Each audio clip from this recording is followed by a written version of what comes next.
Hello, everyone. My name is Tolo Ade.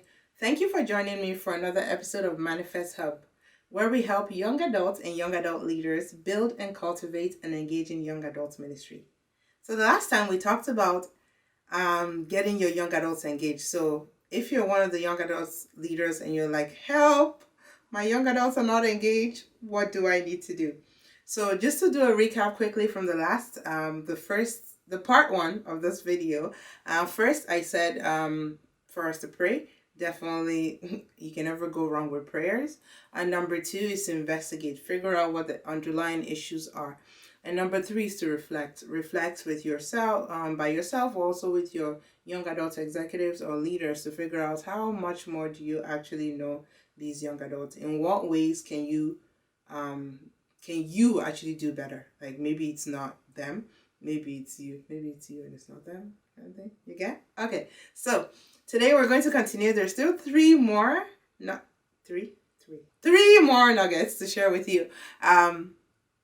In order for you to continue to build and engage in young adults ministry or getting your young adults engaged. So, number four.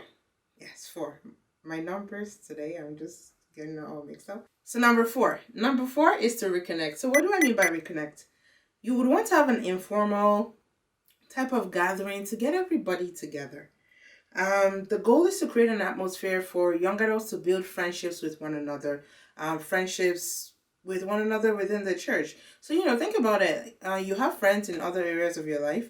You don't think twice about going anywhere with your friends. Like you just go. Sometimes you don't really feel like going, but because your friends are going, you would go. So that's the kind of model you would want to build within the church. So you want to make sure that every young adult has a friend or a group of friends in the church, right? So that way, when you're saying, okay, we want to do this, as long as one of them or a few of them are involved, it's only natural that they're going to get their friends involved. So you want to create, this would be something you would do continually. So start with something little, something simple. It could just be maybe in the summer you have a nice barbecue where you do like you can have like a Olympics type thing where people just where people just get to not pray, where people just get to play together, right? A family that plays together stays together. So you want to create little pockets of things like that, activities like that.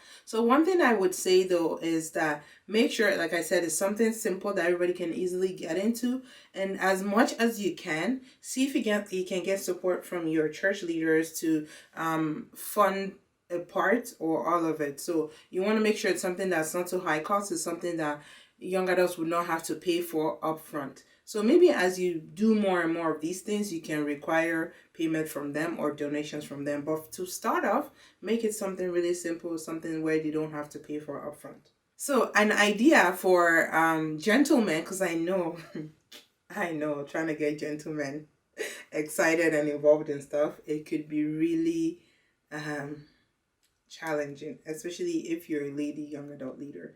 But really, they're not that much complicated. Guys are actually very simple. So, one thing that I actually saw on one of my friends' Instagram, hi Charles, they were doing Bible and basketball. I think that's what he called it. So they would come, all the gentlemen would come. I think it's a Wednesday night. Yes, they'll come in on a Wednesday night. They'll do an hour of scriptures or study or whatever, and then after that, they get to go blow off some steam on the court. So got to play basketball together. And he was even telling me, was it yesterday, that if you don't come for Bible parts, you can't do the basketball part. So that's really an easy one. It probably costs, I don't know, a few dollars if you to rent a basketball court at some community center in order to be able to do that. Or if your church has a basketball court, that's also a good thing. So that's something simple. It will be good for the guys to just come. It could be they've had a stressful day at school, or they've had a stressful day at work, and you know what, they just want to be with their people, right? So it's really easy for guys to build camaraderie that way. And another one also, I saw some young adults in my church do over the summer. They had like soccer matches. So it's always, sports is always a big one to get guys involved in. And for ladies, it could just be something like a picnic, or you could do like even picnic, like everybody, you can get them together to do a picnic, or it could just even be informal movie nights. So that's one for you. So yeah, definitely you would want to reconnect. You want to create atmospheres for people to reconnect and connect with one another. So connect if you're new or still connecting. Also reconnect for you yourself as the leader, and also your young adult executive to connect with the general young adult ministry population. Okay. So the fifth thing you would want to do is assign tasks. So assign simple things for people to do. So I'm talking now specifically when it comes to, you know what, everybody is all engaged, like we're all friends with each other. And now we have all decided, you know what, why don't we have a insert event, conference? Or why don't we have a, what's picnic? Or why don't we have just insert any type of event that young adults come up with? People come up with a bunch of different things. So, everybody has agreed, like, yeah, we could do it. Let's do it. Everybody's all engaged and pumped up and ready to go. Okay. So there is that tendency for people. This is a people problem. So I'm not going to say it's only a young adult ministry problem. People generally don't want to take on responsibilities if they don't have to, especially when it's volunteer. At work, people are being paid to do stuff, so they kind of have to do it. But when it's a volunteer type setting, it's just a little different. So what you would want to do there is make sure that yourself as a young adult leader and your young adult executives are not the only one doing all the work. Because what would happen is you're going to be left doing everything, and then when it's time for people to actually show up, they don't have that emotional connection to it.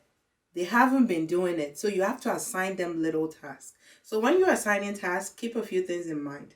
Make sure you assign just little tasks to test people's commitment. So don't go giving somebody that you've never worked with a major task, right? So give them something little and coach that, like, and just so give them something little and help that, follow up with it along the way.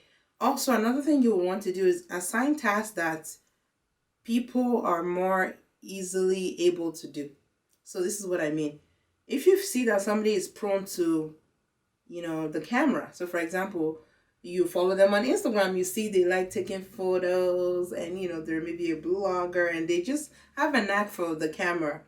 You can assign them to be the one to take photos for that event. So this is not something outside of them. This is something they do on in their regular life anyway. So it wouldn't be too hard for them to say, oh, okay, I'll do that, and also get excited about it. So what you want to do, you want to make it really, really easy for people to say yes. Okay. Well, for example, if it's somebody maybe you've worked with before in the past and you want to, help them to really grow in a certain area, assign them a task that is kind of in the same family as that, right? So for example, maybe you've worked with somebody in the past. I actually did this with one of my current young adult leaders. I try to give her a few tasks, like, hey, you know what, can you manage this piece for me? She did it really well in the past. Again, I give her another one. She did it really well. So now I know I can give her a bigger project, which is maybe you be the PM for a whole conference and I'll be there supporting you. So make sure you give people tasks like in the area of something they've done before. And if you want to help them grow, explain that to them. So when you're also assigning tasks, explain why to them. Help people see the value in it. So as people, before we take on anything, we're always kind of sort of asking what's in it for me, right? So help them to see what's in it for them, right? So explain to them if it's going to be a really an excellent opportunity to grow, tell them that. If it's going to be an opportunity to, maybe engage with other young adults without having to do much work, tell them that. So especially the shy people, I do tell the shy people, like, hey, you're having difficulty connecting and you do want to. I know, like, a lot of shy people are like that. They want to connect, they want to be friends and make friends with other young adults, but they just don't really know how. The first thing I always say is, like, you know what, just volunteer. Volunteer in, like, check-in or something. So that way, you don't have to be the one to go to people and talk to people. They come to you. And it's just easy for you to just operate and flow easily in that. So assign tasks to people. That would be the fifth thing I would say for you to do. So the sixth thing you would want to do is to be a coach. not the player. So, we've all done this before. I know you're like me. You have done you probably do this right now. What's the first thing you do when a young adult comes to you with a great big idea? Yo, we should do this. As the super leader that you are, what do? You jump into solution and you start planning because you know what? If they brought it up to me and they're saying, you know what, a lot of people want to do this, they would want to do it, right? Yeah, wrong. That's not usually how it goes. People will make you a dumping ground for their great big ideas and all manner of things if you let them. So, what do you do? What are you supposed to do when somebody comes to you with a great big idea? This is what I mean by being a coach and not the player. So, I wrote this down because I don't want to forget. So, I'm really just going to read a few out for you, okay? So, the first thing you want to do is to listen. So, listen to them, and a lot of times they're actually great ideas, right? And then this is where the coaching begins. You would put the responsibility back on the person, right? You coach them through to understand the problem and come up with the solution. So it could just be, hey, um, you know, it's already the summer and it's July. We haven't done anything. Young adults are saying we should have like some sort of outdoor event. Rather than being like, oh yeah, sure, oh yeah, we should have a barbecue. Oh, see about the park. Right? No. Ask them, oh, okay, what do you think people want to do? Why, ask them, yeah, what do you think people want to do? What are your ideas? What are your suggestions? So don't just jump into the solution and for them, coach the person through the solution. So ask probing questions to allow them to think through what they've brought to you. What's the next step? Like I said, what do you think we should do? How do you envision this working? If they don't have the answers, ask them to take some time to think more on it and maybe solicit a few feedbacks from young adults around, right? And you know what? I will tell you this. If the person is serious, they would go do all the legwork and come to you with more concrete information. They would, really, because now they came up with the ideas. All you just did was ask them questions like, oh, what do you think we should do? How do you see it working? When do you think would be a good time for us to do it? Like, all of that came from them, not from you, right? So when that usually happens, people take more responsibility for their own ideas than they will take for somebody else's. Go figure, right? So I wrote something also down here that I don't want to forget that I really think it's important for you to always remember. And it's actually tweetable. Is that a word? Anyways. So there's a sense of responsibility that an individual feels with a solution or a project that originated from their own ideas, as opposed to if it were someone else's. Like I said, I kind of already said that before. Go figure. So the next time somebody comes to you with a big idea, resist the urge to start solutioning. Your job is to coach them along the way and help them come to a solution and help them come to, what the next steps are. Help them to just kind of like come up with that, and that's a good way also for you to develop them, because then at the end of it all, they put together this great amazing thing, and with you being there, like what does a coach do on a basketball court or on a football field? They're there when they need to shout at you, they will shout at you. When they need to like cheer you on, they cheer you on. And that's really all you want to do for this person or these people, because you're going to get a lot of that. So as people are doing that, as you're coming with all these ideas and you're coaching them through it, before they know it, they're engaged, because you know what, they're not only engaged, they're gonna get their friends engaged too, because it's their friends, they don't have a choice. So really, those are really all the things that I would suggest that you do to get your young adults engaged. So just to do a recap from the first video, number one is to pray, because you can never go wrong with prayer. You need positive reinforcement. Number two is to investigate, figure out what is going on ground. Number three is to reflect by yourself and also with your young adult leaders to really figure out how much do you actually know about your young adults. How much of the personal lives do you know? Are there issues are there issues in their life that is distracting them from being engaged? Number four, like I said, is to reconnect. So what do I mean by reconnecting? Set up opportunities or create avenues for people to mingle and jingle so they can make friends with one another. It's easier to come to a place where you already have friends. It's easier to stay longer at a place where you already have friends. So number 5 is to assign just few little tasks to people to test their commitments. And when you're assigning things, keep 2 things in mind.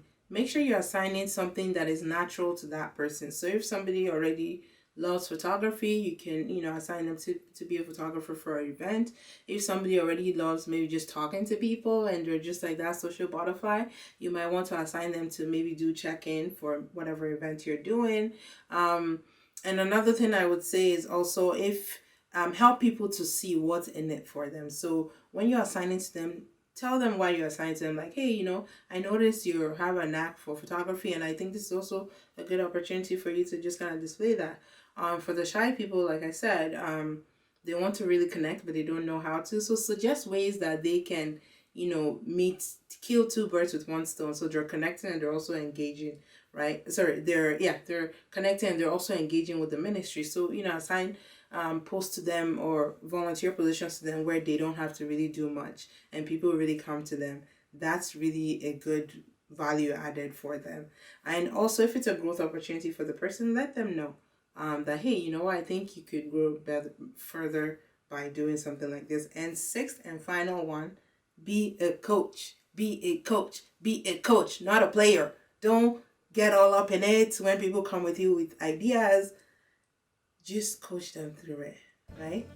And I really hope all these 6 things have been really helpful to you. Thank you for stopping by again and just learning from Manifest Hub. I hope to continue to serve you in the future. A few things I would want you to subscribe below or follow me on Instagram at Manifest Hub. If you haven't already, check out our website, www.manifesthub.org. So I'm going to be putting some resources on the website for you. So something like a vision template. So how do you map out the vision for your young adults ministry? Event planning checklist. Look out for that. That is also coming up. And a few other things that, if you ask for, I would definitely look into it and have that available for you. So please, if you have any questions, if you have any comments, you try this out and let me know how it's working out or any challenges you have with it. Definitely send me an email, manifesthub@gmail.com, or you can just comment below. Thank you so much for sharing. Thank you so much for liking. Thank you so much for following along. I hope to see you again on the next episode of Manifest Hub.